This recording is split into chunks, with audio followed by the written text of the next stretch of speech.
द्वेषपूर्ण भाषणासंबंधीचे विधेयक एखाद्या व्यक्तीला लक्ष्य करण्यासाठी नाही, लोकशाहीच्या अस्तित्वाला मर्यादा ओलांडून धक्का देणाऱ्या प्रवृत्तींना आळा घालण्यासाठी हे विधेयक स्वागतार्ह आहे, असे शिक्षण मंत्री मधु बंगारप्पा यांनी सांगितले. मंगळवारी बेळगावमध्ये पत्रकारांशी बोलताना ते म्हणाले की द्वेषपूर्ण भाषणाचे विधेयक केवळ एका व्यक्तीसाठी आणलेले नाही. सोशल मीडियावर आक्षेपार्ह शब्दांचा वापर करून इतरांना भडकवणाऱ्यांवर नियंत्रण ठेवण्यासाठी हे विधेयक उपयुक्त ठरेल. हे केवळ यत्नाळ यांच्या पुरते मर्यादित नाही, असेही त्यांनी स्पष्ट केले.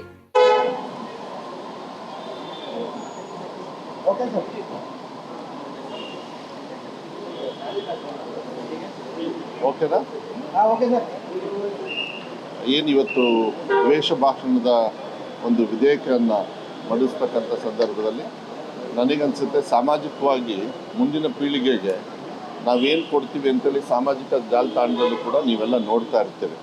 ಅದು ಯಾವುದೋ ಒಂದು ವ್ಯಕ್ತಿಗತವಾಗಿ ಮಾಡ್ತಕ್ಕಂಥದ್ದಲ್ಲ, ಸಮಾಜದಲ್ಲಿ ಸಮಾನತೆಯನ್ನು ತರೋದು.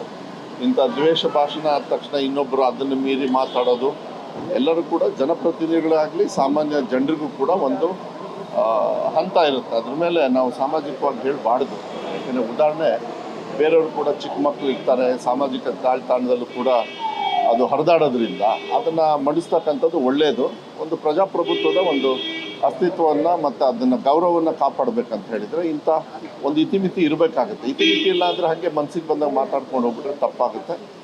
ಇದನ್ನು ವೆಲ್ಕಮ್ ಮಾಡ್ತೀವಿ, ಇದನ್ನಾಗೋದು ಒಳ್ಳೆಯದು. ಯತ್ನಾಳ್ ಅವ್ರು ಹೇಳ್ತಾರೆ ಇದು ಮಾಡ್ತಾ ಇರೋದು ನನಗಾಗಿ ಮಾಡ್ತಾ ಇದ್ದಾರೆ.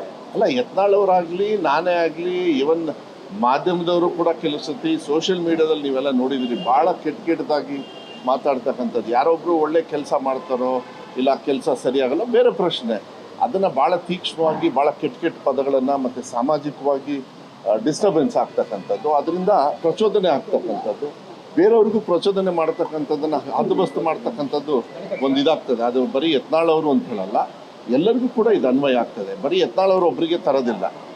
ಯಾವಾಗಲೂ ಏನೇ ಒಂದು ಕಾನೂನು ತಂದ್ರೂ ಕೂಡ ಎಲ್ಲರಿಗೂ ಕೂಡ ಪ್ರಜಾಪ್ರಭುತ್ವದಲ್ಲಿ ಯಾರ್ಯಾರು ಒಳಗಡೆ ಬರ್ತಾರೆ ಅವರಿಗೆಲ್ಲರಿಗೂ ಕೂಡ ಬರ್ತದೆ.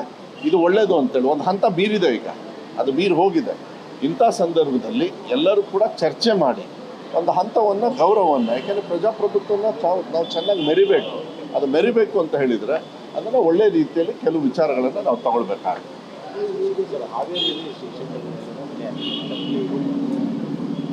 ಯಾವತ್ತಿದು ಇದು ಯಾವತ್ತು ಯಾವ ವಿಚಾರದ್ದು ಅಂತ ಹೇಳಿದರೆ ನಾನು ಹೇಳ್ತೀನಿ. ಯಾಕೆಂದರೆ ಕೆಲವು ಆಗ್ತಾ ಇರುತ್ತೆ, ಅದು ಏನು ಅಂತ ಹೇಳಿದರೆ ನಾನು ಅದ್ರ ಬಗ್ಗೆ ನಾನು ಚರ್ಚೆ ಮಾಡಬೇಕು. ಯಾವಾಗ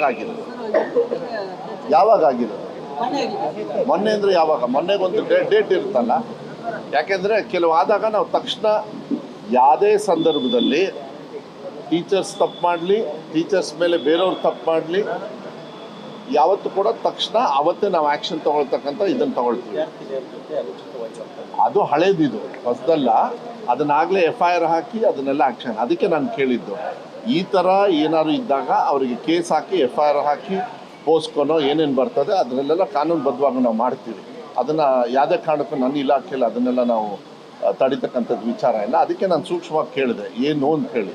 ಅದು ನಾವು ಚರ್ಚೆ ಮಾಡ್ಬೇಕಾದ್ರೆ ಹುಷಾರಾಗಿ ಚರ್ಚೆ ಮಾಡಬೇಕಾದ್ರೆ, ತಪ್ಪಾಗಿದ್ದರೆ ಅವರಿಗೆ ಶಿಕ್ಷೆಯನ್ನು ಒಳಪಡ್ತಕ್ಕಂಥದ್ದು ನನ್ನ ಕರ್ತವ್ಯ. ಅಲ್ಲ, ನೀವು ಅದು ಯಾವುದು ಅಂತ ಹೇಳಿದ್ರೆ ಏನು ಬೆಳವಂದಿ ಗ್ರಾಮದಲ್ಲಿ ಅಂದ್ರೆ ಅದು ಒಂದೇ ದಿನ ಪ್ರೌಢಶಾಲೆಯಲ್ಲಿ ಬಾಲಕಿಯರಿಗೆ ಅದನ್ನೇ ಅವ್ರು ಹೇಳ್ತಾ ಇರೋದು. ನಾವೇನಿದ್ರು ಅದನ್ನ ಉತ್ತರ ಕೊಟ್ಟಿದ್ದೀನಿ. ನಾನು ಹೇಳ್ತಾ ಇದ್ದೀನಲ್ಲ, ಎಲ್ಲೇ ಆಗಲಿ ಈ ಥರ ವಿಚಾರಗಳು ಬಂದಾಗ ಅವ್ರ ಮೇಲೆ ಆ್ಯಕ್ಷನ್ ತಗೊಳ್ತಕ್ಕಂಥದ್ದು ವಿಚಾರ. ಅವ್ರು ಹಾವೇರಿದ್ದು ಹೇಳಿದರು, ಬೆಳಗಾಮಲ್ಲಿ ಯಾವತ್ತು ಡೇಟು ಅಂತ ಹೇಳಿ ಅದು ಗುರುವಾರ ಆಗಿದ್ರೆ ಅದನ್ನು ಮೋಸ್ಟ್ಲಿ ಆ್ಯಕ್ಷನ್ ತೊಗೊಂಡಿರ್ತಾರೆ. ಏನಾರು ಹಾಕೊಂಡಿದ್ದಾರೆ ಅಂದರೆ ಅಲ್ಲಿಗೆ ಆ್ಯಕ್ಷನ್ ತೊಗೊಳ್ತಾರೆ. ನಾವು ಅದನ್ನ ಹತ್ರ ಇದು ಮಾಡೋಕ್ಕಲ್ಲ. ನಮ್ಮ ಇಲಾಖೆಗೆ ಗ್ರಾಮೀಣ ಶಾಸಕರು ಆಪ್ತರಿದ್ದಾರೆ, ಶಿಕ್ಷಕರ ಕಾರಣ ದೂರ ತಗೊಳ್ಳೋಕೆ ಹಿಂದೆ ಹಾಕಿದ್ರು. ಯಾವನಾರು ಇರಲಿ, ತಪ್ಪು ಮಾಡೋದನ್ನ ಹಾಗೆ ಬಿಡೋದಕ್ಕೆ ಹೋಗೋದಿಲ್ಲ. ತಿಳ್ಕೊಬಿಡಿ, ಇದರೊಳಗೆ ಮಕ್ಕಳು ದೇವ್ರ ಸ್ಥಾನದಲ್ಲಿ ಇರ್ತಾರೆ. ಅದು ತಪ್ಪಾದಾಗ ಅಷ್ಟು ಈಸಿಯಾಗಿ ಬಿಡೋದಿಲ್ಲ. ಅಕಾಡೆಮಿಕ್ ಇಯರ್ ಮುಗಿತಾ ಬಂದರೂ ಕೂಡ ಶಾಲೆಗಳಿಗೆ ಪುಸ್ತಕಗಳು ಇಲ್ಲ ತಪ್ಪೋದು ಎಲ್ಲಿ ಅಂತ ಹೇಳಿ. ಇಲ್ಲ ತಪ್ಪು ನಿಮ್ಮ ಅಲ್ಲ, ಒಂದು ನಿಮಿಷ. ಅದು ಮೊನ್ನೆ ಚರ್ಚೆ ಆಗಿ ಯಾಕೆ ಅಂತೇಳಿ ವಿಧಾನಸೌಧದಲ್ಲೇ ಆಗಿದೆ. ಮತ್ತೆ ನಿಮ್ಮ ಹತ್ರ ನಾನು ಚರ್ಚೆ ಮಾಡೋಕ್ಕಲ್ಲ. ಶೂಸ್ ಇದೆಲ್ಲ ನೀವು ಈ ಪುಸ್ತಕ ಇದೆಲ್ಲ ಇತ್ತಲ್ಲ, ಸುಮ್ಮನೆ ಹೊರಗಡೆ ಹೇಳಕ್ಕೆ ಹೋಗ್ಬೇಡಿ. ಎಕ್ಸಾಕ್ಟ್ಲಿ ಎಲ್ಲಿ ಅಂತ ಹೇಳಿ. ಅದಕ್ಕೆ ಏನೋ ಒಂದು ಕಾರಣ ಇರುತ್ತೆ. ವಿಜಯಪುರ ಜಿಲ್ಲೆ ಅಲ್ಲ, ಇಷ್ಟೊಂದು ಪ್ರಿಂಟ್ ಮಾಡಿ ನಾವು ಸ್ಟಾಕ್ ಡಿಸ್ಟ್ರಿಕ್ಟ್ ಹೆಡ್ ಕ್ವಾರ್ಟರ್ಸಲ್ಲಿ ಇಟ್ಟಿರ್ತೀವಿ. ನೀವು ಕೇಳಿದ ತಕ್ಷಣ ಅದನ್ನೇ ನಾವು ತೊಗೊಂಡು ಮನೆಗೆ ಹೋಗೋಂಥದ್ದು. ಇದೆಲ್ಲ ಹಂಗೆ ಅನ್ನಕ್ಕೆ ಹೋಗಬೇಡಿ. ಪ್ರಿಂಟ್ ಮಾಡೋದನ್ನ ನಾವು 6 months ಬಿಫೋರೇ ಎಲ್ಲ ಪ್ರಿಂಟ್ ಮಾಡಿ ರೆಡಿ ಮಾಡಿ ಎಕ್ಸೆಸ್ ಮಾಡಿ ಇಟ್ಟಿರ್ತೀವಿ.